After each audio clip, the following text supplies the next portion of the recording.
Morning San Antonio starts right now. And a good morning to you. It is Monday. It is March 27th. In a moment, we're going to talk about a pretty big accident out near the I-10-410 area coming right off of Loop 410. We're showing that on TransGuide. Stand by for that. That's right. We'll get to that in just a minute. But let's get with Justin because this weather is so funny. This morning I stepped out, it was humid, and now I stepped out to my car and it's kind of cold. You're right. And it's a tricky day in the sense that we've got a frontal boundary nearby, and so that's going to make things kind of variable today. It will be cooler tomorrow for sure. We know it'll be windy and cooler. And this also may generate some rain here and there. So these are all things we've got to watch. Let's start with the radar because we've got a few showers, or at least we did have a few showers here around San Antonio. Those have since dissipated. So now we're just left with cloudy skies. I think the sun probably tries to pop out a little bit this afternoon, but not a lot. So we're going to see more clouds than sun today. And again, you look at the live radar, there's not a lot going on at the moment. Cloudy skies over the city of San Antonio, 65. Dew point is at 51. That number has fallen. So as Stephanie pointed out, it is a little bit cooler thanks to this frontal boundary, which is seeped into the area, but probably pushes back to the north here in a few hours. We've got a north-northeasterly wind at about 7. Here's the setup, and there's that front I was talking about, basically right over us right now. We probably, again, stay on the warm side of things today. But it could generate a few showers as we get into tonight. And rain chances will be there again tomorrow, too. So we'll call for 71 at 11 o'clock, 78 2 p.m., and then we should make it up into the low 80s. So still fairly warm with mostly cloudy skies. Not a lot of rain chances today, per se, but as we get into tonight, we will start to add those in. And the rain chances get a little bit better as we head into the overnight hours and into tomorrow. We're going to talk all about that coming up here in just a few minutes, but let's toss it back to you guys. Yeah, thank you, Justin. Right now, looking at TransGuide, we have a 1 or 2 vehicle accident. It's really boogered things up out there. Coming off of Loop 410. This is 410 both directions on the flyovers coming onto inbound or eastbound I-10, right there by the Crossroads, Old Crossroads Mall. Now called the Wonderland of America. Wonderland of Americas once again. Also right there by TransGuide's home office right there. First responders are on the scene, but everybody's having to move around that scene to continue on. And because of the merging from the 410 flyovers, things are stacking on I-10 all the way past 410 itself, all the way past back towards Callahan, and maybe even further than that. But again, be advised, 410 I-10 coming into town on I-10 itself. Yeah, hopefully you can avoid that area. Even the access road, you can see it's starting to build up as well. Yeah, you can't even tell that the morning commute should essentially be ending right now, and those drivers are now moving on past that scene. All right, let's look at today's 9 at 9. Overseas, the dollar held steady as investors evaluate recent efforts to tame worries about the global banking system. The FDIC now says all deposits and loans from the failed Silicon Valley Bank will be acquired by First Citizens Bank and Trust. Most analysts believe the Federal Reserve will not change interest rates at its next meeting and even anticipates a rate cut as early as July. The White House says it is deeply concerned as chaos erupts in Israel. Protesters are outraged over a plan to change the court system, giving Prime Minister Benjamin Netanyahu more power. The Attorney General said it violates the law, and now key members of the government and the military are turning against Netanyahu. A New York grand jury considering charges against former President Trump is expected to hear new witness testimony today. A decision on an indictment could come this week. The grand jury is investigating hush money paid to adult film actress Stormy Daniels. On the campaign trail this weekend in Waco, Trump was defiant, saying criminal charges won't stop his efforts to return to the White House. The threat of more severe weather continuing into today for parts of the South already hit hard by devastating storms this past weekend. The deadly tornado outbreak and strong thunderstorms that swept across Mississippi and Alabama late Friday has claimed the lives of at least 26 people. Yesterday afternoon, state and federal officials saw the damage for themselves. The death toll from a candy factory explosion in Pennsylvania has risen to 7. Authorities believe all missing people have been accounted for and are now shifting their efforts to an investigation of the explosion itself. This happened late Friday afternoon in West Reading at a chocolate factory that had been in operation for more than 6 decades. Ticketmaster in court today answering a lawsuit over allegations of fraud and price fixing. It stems from a group filing a lawsuit claiming Ticketmaster jacked up prices for Taylor Swift's Eras tour. There's also a separate lawsuit in Canada regarding a Drake concert. Experts say the underlying problem is Ticketmaster's monopoly on the market, controlling 70% of the industry. With TikTok under scrutiny in the U.S. as a national security threat, comes the question, how hard would it be to ban the popular Chinese-owned app? Washington could wield economic powers against TikTok's core business interests, but any ban, either by presidential or congressional action, could be challenged in court over First Amendment issues, particularly efforts to restrict Americans' access to its content. And it would be hard to completely block U.S. users from accessing the app if its operations moved overseas. Americans looking to lower their tax bill may want to consider opening a health spending account, or HSA. Like contributions to 401ks or traditional IRAs, HSAs cut your taxable income. Withdrawals are taxed as long as the money pays for medical expenses, and there are no required minimal distributions once you turn 73. You can open an HSA with many banks and brokers. Fewer Americans are working from home 3 years after the pandemic began. The Labor Department reports nearly 73% of businesses say their employees telework rarely or not at all last year. It's up from just over 60% in 2021. Employers have been pushing harder to get staff on site more often as recession worries trigger more emphasis on worker productivity. And that's today's 9 at 9. In your morning headlines, we have the latest from those deadly storms that ravaged the Deep South. And when you go out to eat, do you find yourself tipping less? Well, there seems to be a trend these days. Max Massey joins us live in the studio with the latest headlines. And Max, where are we starting this morning? Good morning, guys. We're actually starting with some very serious allegations regarding a Hollywood star. He was actually just a huge part of the Army's recruitment campaign. So we're obviously talking about the arrest of rising Hollywood star right here, Jonathan Majors. He was actually just in the new Ant-Man movie. He was just in Creed 3, one of my favorite franchises. And this morning, well, his attorneys, they're fighting back against claims that allege he assaulted and strangled a woman. So Majors was arrested over the weekend, accused of attacking his girlfriend in a New York City cab. Police say Majors was actually the one to call 911 Saturday morning. They said he called to, quote unquote, report his concern about his girlfriend. But when officers arrived, the 30-year-old woman claimed that Majors slapped her and put his hand on her neck, allegedly causing minor injuries, including a cut behind her ear, bruising on her neck, and substantial pain. Now, police arrested Majors, charging him with strangulation, assault, and harassment. But his attorneys actually claim that the woman was having a, quote, emotional crisis, adding that they're still collecting evidence that will clear Majors' name. Some of that evidence is witness testimony from the cab driver, video footage from inside the vehicle, written testimony from Majors' girlfriend allegedly recanting her allegations. And as for that Army campaign, the Army now pulling its ads featuring Majors in the wake of this alleged domestic dispute. The Army came out and said they won't be showing his face in the ads anytime soon. The spokesman went in depth saying, quote unquote, while Mr. Majors is innocent until proven guilty, prudence dictates that we pause our ads until the investigation is complete. Now, Mark, Steph, you guys discussed the horrible storms. I mean, just decimating the communities in the Southeast during the 9 at 9. We're actually hearing from some of the people who live there. Take a look. I mean, full communities just leveled to the ground. The deadly tornado outbreak, the strong thunderstorms that swept across Mississippi and Alabama late Friday. Well, Steph, as you said, claimed the lives of 26 people at least. So this morning, Rolling Fork, Mississippi, maimed and mangled, most of it, as you see, level to the ground. This monster tornado sliced through the city like a chainsaw, putting a 60-mile path of destruction across the state, killing more than 24 people. We heard from people who live down there. They say that everyone lost something, whether it was losing a loved one, losing a home, or losing your business.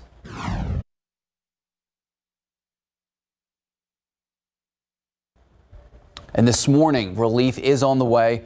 Governor Tate Reeves touring the disaster zone with federal officials. That includes FEMA, seeing what can be done to literally rebuild what is left of the community. Mark, Steph, I'm going to put you guys on the spot. Okay. When you go out to eat, what do you usually tip? Usually 20%. Or more, depending on the service. Depending on the service, Okay. yeah. But sometimes down to about 50. But I was a server, so I mean, once you've been a server, Yeah. I think you always kind of empathize, right? Bartender, busboy, so you really it puts Absolutely. everything to perspective. It does. So the question now is, what about fast food? I mean, when you go to McDonald's or Starbucks, do you tip? Sometimes. No. Yeah. No. So now more of these places, more of these fast food services, they're accepting tips. According to Toast, a restaurant management-based software company, close to 50% of fast food restaurants, well, they're now asking customers if they want to give a little bit extra to the staff. It's a 10% increase from 3 years ago. However, Americans, some would argue, are tight with the wallets. During the last quarter, the tipping percentage of these quick service establishments, McDonald's, Starbucks, the tip was 15.9%. Last year, it was 16.4%. People blaming inflation among the reasons why analysts say some are tipping less. And again, this isn't tipping less restaurant-wide, just when it pertains to these fast food places. And I will say, sometimes when you check out at these places, I've been thrown aback when they say, how much would you want to tip? And I'm like, oh, what? Hold on. Yeah. Like, when do we start to tip? So I think a lot of it, like, the story will say people blame inflation. I think a lot of it's confusion because you're so not used to it. I mean, if you go to Chipotle or Cava or somewhere like that, you're like, I was not prepared for this. Well, tipping etiquette does evolve over time. I'm not saying these folks don't deserve their tips. I'd have to do some research and find out. But I'm sure there's a tipping guideline for some of these places. There's probably even etiquette experts who would say, if you're picking up your own food, no. And then it begs the question, do you then tip on delivery on top of a delivery fee? I do sometimes. Yes. It depends. Very likely. Well, I was going to say Starbucks makes it easy. I have the app, and so if I forget, it sends a reminder. Hey, you can still tip your server, and there are times where I'm like, wow, that person really was cool, or made my day, or whatever. So Absolutely. I'll leave the extra. And 99% of the time, they do deserve the extra love. Yes. They absolutely do. Max, thank you. Thank you, Good guys. seeing you. 909, actually 910, 65 degrees still ahead on GMSA at 9. There's a new movement happening of people helping people. Later in the show, we're going to tell you about the Buy Nothing Project and how it's helping millions of people save money. But first. Good morning. A Judson ISD student who's behind this project here received a big prize that will impact the school. The inspirational story of the student's passion for gardening next. I want to show you the backups due to that accident on the northwest side right now. Justin was nice enough to pull us up. Let's zoom in now, 410 I-10 area. And the backups are on eastbound and westbound 10, also on 10 itself, as we've got that accident on eastbound I-10 just past the mall, Wonderland of the Americas. But you see those big backups on I-10 coming into town right at Loop 410. And here's the scene, and we've seen some changes in the last few minutes. Yeah, it looks like the fire truck left the scene, and it looks like there's a hero worker there until everything's cleaned up, but still traffic very slow there in I-10 coming towards downtown. Looks like all we're waiting on is a wrecker right now, and it's possible that the wrecker's having a tough time getting onto that side of the highway due to all the big backups. We'll keep an eye on it for you in the next 45 minutes. What started as a school garden project has turned into a lesson in, shall we say, perseverance, collaboration, and much, much more for one Judson ISD high school student. Tiffany Whittas takes us to Judson Early College Academy, where one junior has won a grant from the city of San Antonio that she hopes will make a big impact in the community. Good morning, Tiffany. Good morning, Mark and Stephanie. $5,000. That's how much that grant is for Carolina Mancia. And this project right here, this garden project, that's how it all started. But this grant will be used to create a recycling program and a composting station here at the school. Carolina joins us this morning. Good morning. Talk to us about how this project started and how you ended up here with this grant. Good morning. So last year I was really invested in gardening, and I decided with a couple of students that I wanted to start an environmental club. And so we started an environmental club. I was able to get a $700 donation from a local business, and we weren't able to continue to support the plants because we didn't have the proper resources. So we either gave those plants away or they ended up dying. But this year I decided to take a break from that group and refocus on school. But then during December, I met someone who could help me get compost for my school for free. And from there, I was able to look on the website and find out that there was a grant for schools. And I applied for the $2,000 one, ended up getting the $5,000 one. And with that, I'm starting a recycling and composting program. I will not be using that money for the garden, but I will be using it for those two things. And I'm looking for donations from businesses in order to expand this. Where did your passion come from? My passion came from when I was little and I would see my grandfather on his piece of land helping with animals, goats, cows, chickens, a lot of different animals, and I saw him also taming to plants, and that really grew my passion because I saw him doing it and I was like, well, if he can do it, I can do it too. That it looks really interesting. That's awesome. And show us your garden. What can we find here? So right here is an asparagus. It was a seed. It started off as a seed and now it's sprouted. And then those little nubs right there, those are potatoes. There's still more deep in the ground that are getting ready to sprout. And that over there is a strawberry. And there's also that right there is a tomato and over there is a strawberry seed. Yeah. What message do you have for other students that want to start something like this? I think that if you really are passionate about something and you want to go for it, just go ahead and go for it because it could turn into something like this, successful. Awesome. Again, you are looking for some donations to continue to expand this project, and we're going to hear more from Carolina coming up on the noon show. We'll send it back to you. How amazing is this garden? Looks good, Tiffany. Thank you. Thank you, Tiffany. Back outside with Live Cam. Typical spring morning around here. Temperatures kind of on the cool side. Lots of clouds, a shower or two starting in the pre-dawn hours. Where are we at right now, Justin? Well, things have dried up. We did have some showers. There's some wet roads coming into work this morning, but the showers have kind of gone away. There are some more chances of rain this week. Not great chances, but they are there. We first start with the radar, and I'll show you. Yeah, the showers are gone, so you don't need the umbrella, at least for most of today. That does change a little bit, I think, as we get into tonight and tomorrow. As we go outside for you, it is cloudy, 65. Dew point is at 51. That number has dropped off a little bit. We have a frontal boundary that's kind of sitting over top of us, and we've felt some of the cooler air working, at least for now. North-northeasterly winds at 7 miles per hour. But I think that front works back to the north today.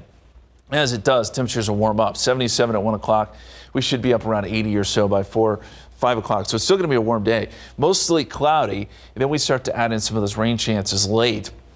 And by 7, 8 o'clock, we've put in a 20% chance of rain as that front reverses course again and then starts to work towards us, which will enhance the rain chances. Dew points kind of tell the story here. So we've got a dew point of 51. That's on the dry side. You go just south of town, you run into dew points in the 60s and 70s. You go north of town, the air is significantly drier. So this front is having an impact there. And as we zoom out, you can really pick out where the front is.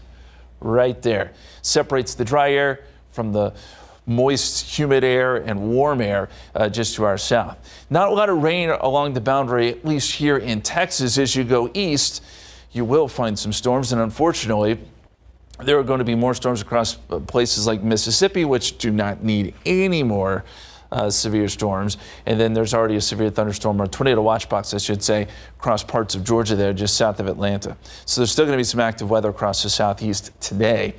Again, we're watching the dry air, which will try to push in by tomorrow. There is that frontal boundary right there.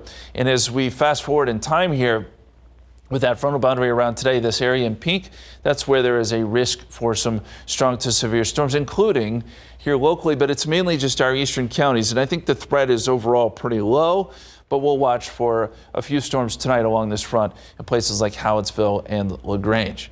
Here's a look at the forecast. So that front begins to drop back down into the area tonight. This is around 10 o'clock. We'll put in a 30% chance of rain. Notice this model does develop some showers and storms down there around Cuero and Howitzville. And then overnight, as the front passes by, I think we could have some showers here in town. This is 3 a.m. Does show a little bit of activity. Continuing right into tomorrow morning, 7 a.m. We'll still keep that 30% chance of rain for some showers and maybe a storm. Could impact the morning commute. And even going into The afternoon, there's still some showers around, so 30% chance of rain on your Tuesday. I think tomorrow, as you head out the door, you will want to grab the umbrella and be on standby for some possible rain showers throughout the day. And then I think rain chances will start to taper off by tomorrow evening going into Wednesday.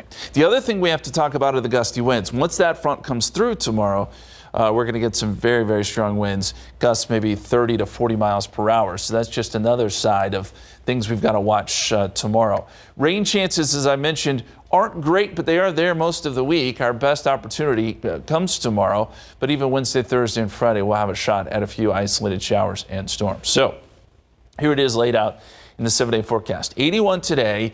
Things get a little more active tomorrow. 70, 30% chance of rain and windy. 66 on Wednesday, probably our coolest day. Cloudy, high of only 66. Then we start to moderate a little bit. 78 Thursday with a chance of showers, maybe a storm. That'll be the case on Friday as another front comes through. And this front should clear us out for the weekend, which would make for some nice weather. Yeah, we'll take that. Not high humidity on the weekend. No, it's not looking that way, but we'll have to watch the radar throughout the week. So just keep an eye on the KSAT weather app, and we'll keep you updated. We'll do that. Thanks, Justin. That's a deal. Thank you. 921, 65 degrees. Tomorrow is Diabetes Alert Day, and it's an important issue to discuss since 1 in 6 people in San Antonio have type 2 diabetes. When we come back, Max Massey is going to join us again to share what he learned after speaking with the chief of endocrinology division at UT Health Science San Antonio about diabetes and issues specific to our area. 1 in 6 San Antonians has type 2 diabetes, and a third of San Antonians are pre-diabetic. Tomorrow is Diabetes Alert Day, and it's a one-day wake-up call that focuses on the seriousness of diabetes and the importance of understanding your risk. To help break this down, Dr. Carolina Solis Herrera, the chief in endocrinology division at UT Health San Antonio, joined Max Massey on Leading SA this weekend. That is right. Good morning, guys. And there were so many takeaways. She's so smart. And I was seemingly so uninformed. So it was a great conversation. First and foremost, she did an amazing job distinguishing between type 1 and type 2 diabetes. We talked about the risk, the symptoms, and of course, even the ongoing treatments. So the doctor really going into detail, explaining that the problem about diabetes is it's kind of like high blood pressure and other disorders. You don't really have many of the symptoms until it's very out of control. But there are some symptoms, basic ones that you can look out for. Very thirsty, fatigued, gaining or losing weight at an exponential rate, craving a lot of sugars. Signs that really should alarm you. Obviously, diabetes is a huge problem around the country, around Texas, and of course, here in San Antonio. Minorities and Hispanics, African Americans, of course, in San Antonio, about 60% of the population is Hispanic. So all of us, most of us are at risk. If you have history of being overweight or obese, and about 70% of Americans are overweight and about 50% of Americans are obese. So most of us are at risk. If you have a brother, a sister, a father, a mother with type 2 diabetes, if you're not active, you're sedentary, you exercise less than a couple of times a week. I just want to clarify too, exercise doesn't mean like going to the gym and doing like a CrossFit workout. You can walk outside this weekend. Beautiful. Get out there, get some fresh air, get the blood flowing a little bit. And of course, if you have any questions, concerns, or you just want to get a professional's opinion, see a doctor as soon as possible. One of the topics we really dove into, Ozempic, the medication that's really been hailed as a weight loss drug, but it's actually caused kind of a shortage for people who have diabetes and they need the drug. We also talked about other treatments that doctors are and are not endorsing. Make sure to check out the full conversation right now. Just head to the Leading SA section of KSAT.com. And of course, guys, Leading SA every Sunday morning, 8 a.m. Don't want to miss it. We talked to some pretty cool people. I'm just saying. You do line up some nice people. Yes, yeah, we see it every Monday morning. There you go. Thank you, Max. Thanks, appreciate guys. it. There's more ahead on GMSA at 9. That's right, including a look at your weekend sports. So Max isn't going too far. He's going to join us again to talk about the Spurs game last night and the Brahmas win over Arlington Renegades, plus March Madness. Before that, the latest on the criminal investigation against former President Trump as a grand jury finally reconvenes today. The New York grand jury considering criminal charges against former President Donald Trump is expected to hear new witness testimony today. A decision on an indictment could come this week, but as ABC's Lindsay Watts reports, on the campaign trail this weekend, Trump was defiant, saying criminal charges will not stop his efforts to return to the White House. This morning, the waiting game continues for former President Trump. He predicted he would be arrested last week. But for now, the grand jury investigating hush money paid to porn actress Stormy Daniels continues its work. From the beginning, it's been one witch hunt and phony investigation after another. At the first major rally for his 2024 campaign Saturday, Trump's focus was his legal troubles. He told the crowd in Waco, Texas, that he's probably the most innocent man in the country. The weaponization of our justice system is not, as some have called it, a political spectacle. This is the central issue of our time. Just days ago, Manhattan District Attorney Alvin Bragg received a letter with a death threat saying, "Alvin, I am going to kill you," and a white powder later deemed non-hazardous. On social media, Trump warned of potential death and destruction if he's charged. Protests that Trump has called for haven't materialized, but hostile rhetoric has put the courthouse behind metal barriers. It's dangerous, and if he keeps it up, he's going to get someone killed. We've already seen the consequences of incitement from the former president. Trump is also facing several separate investigations, including one into his actions leading up to January 6th. He opened his rally with a video showing images of the insurrection and jailed rioters singing the national anthem. An announcer called them the J6 Choir.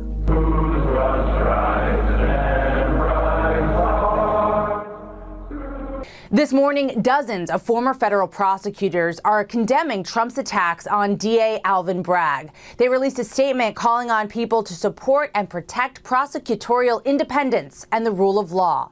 Lindsay Watts, ABC News, Washington. Checking TransGuide, we're still waiting on a wrecker or two. And you're looking at right now, this is the inbound I-10 right there at Crossroads. We've still got heavy traffic, both coming off 410 on I-10 itself. Everybody having to merge around that accident scene that involves that black vehicle and perhaps that silver vehicle closer to the bottom of your screen. Yeah, it's kind of been like that throughout this morning. It has. Let's look out there with live cam. A little chillier as I walked to my car. Well, in the parking lot this morning, much chillier than it was like at 3:45 a.m. Yeah, well, we have a front over top of us. It's kind of making things variable. We're seeing some dry area work in briefly this morning, but then the warm, humid stuff returns this afternoon. Hey, are you feeling stuffy? I think most of us are. Oak is through the roof today. It's 8,510, the highest count so far this season. Molds add insult to injury. They're moderate at 640, so not a good looking pollen count. And speaking of Oak, there's the graph there showing you where Oak has been. And just in the last week or so, we've seen a huge rise in Oak numbers. So just be aware. And we probably got a ways to go before we see this start to come back down, unless we get some good rain. And there are some chances of rain in the forecast, but I don't think a big enough downpour probably in the forecast to bring Oak numbers down. Here's a look at the big picture. We've got some clouds over top of us right now, mostly cloudy. Most of the rain, most of the heavy rain still well off to our east. But as we mentioned earlier, there is a frontal boundary in place, and that it's going to sink south into the area tonight. That probably enhances our rain chances a little bit tonight into tomorrow. In the meantime, just mostly cloudy skies in our KSAT 12-hour forecast. 74 noontime, we'll keep it mostly cloudy. Some sun this afternoon up to around 81 by 5 p.m. And then tonight, you notice those rain chances start to creep back in. We're going to talk about how long the rain hangs around and what you can expect the rest of the work week coming up here in just a couple minutes. Guys.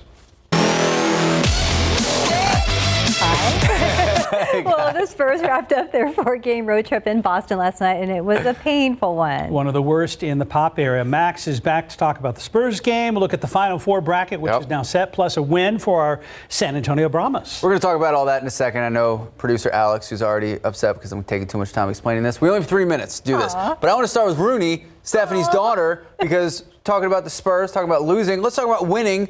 Break it down for us. Thank you. First tournament, her volleyball tournament on Saturday, they won. I'm a super proud parent. We went in there not expecting much and got everything. So congrats to the team. I just saw a video of the medal ceremony. Yeah, I just showed There her the you medal go. ceremony. Did you post it on social yet? I'm going to. Okay, shameless plug to Stephanie Serna's Instagram and everything. All right. A not so shameless plug. Not so Right. shameless. All right, so now speaking of not so shameless, the Spurs wrapping up their 4-game road trip without Keldon Johnson, no Jeremy Sohan. The Celtics also down to start. Jason Tatum, left hip contusion. And look at this. Former Spur Derek White putting the show. Boston up 3 with that bucket. 9-0 Celtics run. Zach Collins, he's been crushing it lately, leading the Spurs with 9 points in the first quarter. Spurs up 32-30 after 1. And then my guy, Devin Vassell from deep. Spurs up 8. Yeah, they were up 8. Boston would end up outscoring San Antonio, though, 38-26 in the quarter. Jaylen Brown, 26 points at halftime. Zach Collins, 18 for the Spurs. And Boston leading by 10 at the break. So after halftime, we go to the third quarter. Trey Jones, Malachi Branham, the only Spurs making buckets after halftime. It wasn't pretty. Each had 2 in the first 6 minutes action. And then Mamu coming right for you. 2 layups. Everyone getting out of the way. Everyone getting going for him. Then he gets fouled on the third drive of the basket. 11 points after 3. Spurs losing by 19 going into the fourth quarter. And, I mean, when you're down 19, there's only so far you can go, and the Celtics went. Jaylen Brown puts the Celtics up by 30. They would lead by 47 points. Jaylen had 41 without Jason Tatum. Spurs lose all 4 games on their 4-game road trip. Celtics win 137-93. Hey, Justin Horn, what happened to shock the world? We are. Great point, 70. So it's a long season that seems like it's only getting longer. Spurs schedule. Let's see who we got next. Taking on the Utah Jazz, who are still fighting for a playoff spot. Actually, you know what? The next 2 teams, Warriors, surprising loss last night to the Timberwolves. Right. They're also fighting for a playoff spot. And the Kings, I think as of right now, they're a 3 seed, which is the first time Sacramento's really been competitive since like 2006. Yeah. I'm just tired of our Spurs being on the bad end of highlights on like Sports Center. So, point of optimism, right? Yes. We look competitive. In that game, take out 47 points. Right. Really bad. We look competitive, so we get to see the young guys grow. We get Mamu and an awesome new chant. Yep. And then we lose it in the fourth, which means we see growth, we see progression, and then we get a top 3 pick. Yep. Yeah. All right, from a young I like the way you think. Yeah. From a young Spurs squad on to True Youth, and that is the Final 4. Look at that. Did you guys do brackets this year? No. I would love to know who had any of these in their Final 4. No one. I want to give a shout out to the Owls, FAU, taking down K-State. I know Ben Spicer, one of our web guys. He's a K-State alum, big basketball fan. FAU beat them 79-76. And then the U. Stephanie, I heard you and David were texting at halftime. Well, on Friday, he asked me to text because he didn't believe me. That you were going to watch He didn't believe me. Halftime looked great, right? Right. I want to quote this on your screen. If you're not watching, take a look. This is between Steph. Your name is spelled wrong here. I know. It's okay. It's David's. You are up. They are rolling. Nice shot to end the half. Hook 'em. And I'm going to say David jinxed them. No, I don't know no, he about didn't. that. He was genuine. It was nice. Friday. Real quick, we got to get to Promise. Yes, Promise. Yeah. Promise action. So I got to say, we lost to the Renegades. We wanted redemption. We got redemption. Promise looking sharp, looking good. 15-9. So guys, I think we're 2-3 now. That's good. 2-4. 2-4. Yes, I'm sir. sorry, I was a little too optimistic. Yeah. The championship is here in San Antonio. Yes. What are we thinking? I'm thinking that we're playing the Vegas Vipers next. We are playing the Vegas Vipers next. So a game at a time type of situation. I like that cautious optimism. Yes. You know what? We're facing adversity, but we won't stop now. Hopefully, the momentum will. More tweaks to come, right? Yes. Go Brahmas. Thank you, Max. Thank you, guys. Right now, 9:40, 66 degrees. You're watching GMSA at 9. And when we come back, the latest on the Buy Nothing movement that's happening around the country, including here in San Antonio. The Buy Nothing movement is saving millions of people money and helping to save the planet. ABC's Becky Worley explains it works by sharing and giving away the things they no longer need. 10 years ago, Liesl Clark and Rebecca Rockefeller founded the Buy Nothing Project. When we started the very first group, I was literally getting food and clothing that I could not afford otherwise. people are okay with reusing items. People are okay with borrowing and lending, and we don't have to go out and buy new, and we can rely on our neighbors. Including people like Madeline. I ended up with this beautiful, basically brand new bike that a woman a couple blocks away wasn't using and was willing to give away. For Jenna Orndorff, it was a lifesaver after a fire. I lost everything. My apartment was condemned. I was displaced and basically had to start over. She turned to the local Buy Nothing group on Facebook and surprisingly found a lot. Plants, cat toys, comforters, quilts, outdoor furniture. Husband and wife came here and brought this 60-inch TV to my new apartment, the coffee table that it sits on, and also this rug. And participant numbers have grown. The Free Cycle Network and the Buy Nothing Project claim more than 16 million members. And aside from the millions of dollars saved, these groups are great for the environment. It's estimated that about 1,000 items are exchanged every day globally on Free Cycle, and that's about equivalent to how much goes into a mid-sized landfill every day. So it's not going to solve our global waste problem, but it's something easy that everybody can participate in. And that was Becky Worley reporting. Buy Nothing communities are hyper-local. In some areas, there may be free items posted on Nextdoor or Facebook Marketplace. In other areas, the Buy Nothing app may be the best venue for these exchanges. And a quick Google search showed there were a couple of these groups in our area. Want to get you updated on the situation out there at I-10 at Crossroads in the eastbound lanes. You now cannot get from 410 onto I-10 eastbound due to this major accident. Usually it takes a little while for a wrecker to get out there and to clear all this up. We don't have any information as to why it's taking so long or why they've closed the highway off. But right now it looks like the only stacking is inbound 10 coming into the 410 area from the northwest side. We still have 1 or 2 vehicles still out there at the scene. This hasn't changed at all really in the last 30 or 45 minutes. The only change is now they've closed the ramp to I-10 eastbound from Loop 410. Be advised, you're going to want to find an alternate route. Most definitely. And no rain in that shot, obviously. But this morning, a little mist here and there. Yeah, there were some showers. In fact, when I was driving to work, there was enough of a shower I had to use my windshield wipers, which is nice. We want some rain back in the forecast. There is some, just not a lot in the extended forecast. And I think tonight, maybe tomorrow, may be our best opportunity. So let's first start with a look outside. We've got some cloudy skies, and temperatures right now still sitting in the 60s and 70s around the area. Here's a look at the weather headlines. Still warm, mostly cloudy, 80s today, but we've got a front which briefly came through this morning, but really gets a good push coming up tomorrow, tonight into tomorrow, and that's where we get some showers and a few storms. Tomorrow will be cooler, windy. That's going to be a big factor tomorrow afternoon, and then we do have a chance for rain as well. Right now, 65 and cloudy being reported at the airport, although looking at some of the TransGuide cameras, the sun is attempting to pop out in a few spots here around town. Dew point is at 51. We have a north-northeasterly wind at about 7. There's a look at the satellite picture, and yeah, the clouds are thinning out some. 68 Hondo, 62 Kerrville, 59 Fredericksburg, 74 in Cotulla. And you're going to see a pretty wide range of temperatures today because of that frontal boundary, which is kind of snaking across the area. South of that, we'll get warmer readings. North of it, a little bit cooler, obviously. But around San Antonio right now, we're in the mid-60s. And again, mostly cloudy. Not a bad morning. Your KSAT 12-hour forecast, we'll keep it mostly cloudy to cloudy through noontime. And then by the afternoon, up to around 80 or so. So still pretty warm. 81, the forecast high. And we'll be looking at northeasterly winds 5 to 10 miles per hour. There is a chance of rain starting to kick back into the forecast as we get into this evening, 20%. And then we bring the rain chances up some as we get into later tonight into tomorrow morning.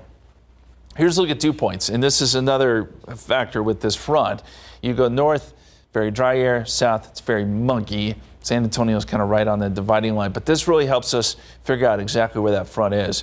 And it is right about there. And then it snakes into the southeastern portion of the country. And that is where there's going to be quite a bit of severe weather today. Of course, they already got blasted with severe weather over the weekend. There's going to be more today with showers and storms across parts of Mississippi, Alabama. And there is a tornado watch box right now just south of Atlanta. Along that front, which right now is kind of stalled out over us. And as we go forward in time, probably stays just to the north of San Antonio today. But it is right along that front where there could be a couple of strong storms. I would say later this evening if we're going to see them. But Bastrop, LaGrange, Hallettsville, Cuero, our far eastern counties, we will have to watch for 1 or 2 strong storms. I don't think it's going to be a big issue, but will be something to watch later today. So let's walk you through the forecast here. This is 10 p.m. and there's some of those storms I was talking about, maybe around Cuero, right along the front. Then as we get into, say, 2, 3 o'clock in the morning, some sprinkly showers behind the front. It will be cooler at this point. And then even for the morning commute tomorrow. And in fact, this computer model enhances the rain just a little bit, 30% tomorrow morning, and keeps that around even into the afternoon. 4 o'clock tomorrow, still some showers, maybe a thunderstorm. It's not going to be widespread coverage where everybody gets rain, but at least some will get a downpour or two, which is great. And then by tomorrow night, rain chances are starting to wane a little bit, just a 10% chance. We mentioned the winds too. Gusts tomorrow, not today, but tomorrow, will be in the range of 35 to maybe 40 miles per hour out of the north and northeast. So heads up there. Windy, cooler, and potentially a little bit rainy coming up tomorrow. Dew point trend. Well, lots of ups and downs here because of these fronts. So fairly muggy today, but then we get drier tomorrow, still dry on Wednesday. Then we get humid again Thursday, Friday before another drop off with another front. So the extended forecast does show those 2 fronts. That one that comes in tomorrow with the chance for showers, windy and cooler, 70 on your Tuesday. Cloudy, maybe a sprinkly shower or 2 in the morning, 66, 78 Thursday. Still a small chance for rain, and that's Friday too along that front. That front, though, should clear us out for the weekend. Yeah, it's still warm. We've got highs in the mid-80s, but it's a dry warmth with comfortable mornings. Not too bad, and a cool 66 on Wednesday. That's nice. Wednesday is probably our coolest day. It's going to be kind of gray and maybe a shower or 2. Okay, well, at least it's like not hot. That's true. Thank you, Justin. A couple of things going on today. Bexar County Sheriff's Office and Southwest ISD will be hosting a neighborhood safety meeting for people who live on the southwest side. Sheriff Javier Salazar and his team will be providing information about the dangers associated with those THC vape pens. Authorities believe the low-level drug is the root of a lot of violent crime that our city is seeing. Tonight's neighborhood meeting will be at 6:30 p.m. out at Southwest High School. And if you're a homeowner interested in learning about property tax exemptions or how to submit an appeal to lower property taxes, today there will be a free workshop you can attend. It will explain different exemptions available to homeowners and provide tips on how to prepare for an appeal with the Bexar County Appraisal District before the May 15th deadline. The workshop will be from 4 to 7 p.m. today at the Ron Darner Park headquarters on Enrique Barrera Parkway. 9:51, 66 degrees. Come back, look at the top movies in theaters right now. I don't know where we are. Adam Driver and 65 made $3.3 million for a 5th place finish. Creed 3 slipped to number 4. $8.37 million sent the boxing pick past $140 million domestic. $8.4 million puts Scream 6 in 3rd place. I don't deserve these powers. Shazam! Fury of the Gods is not looking super strong. It fell 68% in its sophomore weekend, dropping to 2nd place with just $9.7 million. John Wick Chapter 4 opened with a bang, $73.5 million, by far the best debut of any film in the franchise. In Hollywood, I'm David Daniel. And another look out there with TransGuide still. That accident there at I-10 at Crossroads causing problems. I-10 really backed up there, and then the lanes coming into downtown on the flyover completely blocked off at this time. And I just called TransGuide, and they still don't know exactly what's happening out there, why it's taking so long to clear this. But as Justin pointed out, it looks like there's something spilled outside that vehicle right there in the middle of your screen. But if we find anything else out, we will let you know, folks. Keep you updated. Have a good Monday. Be safe.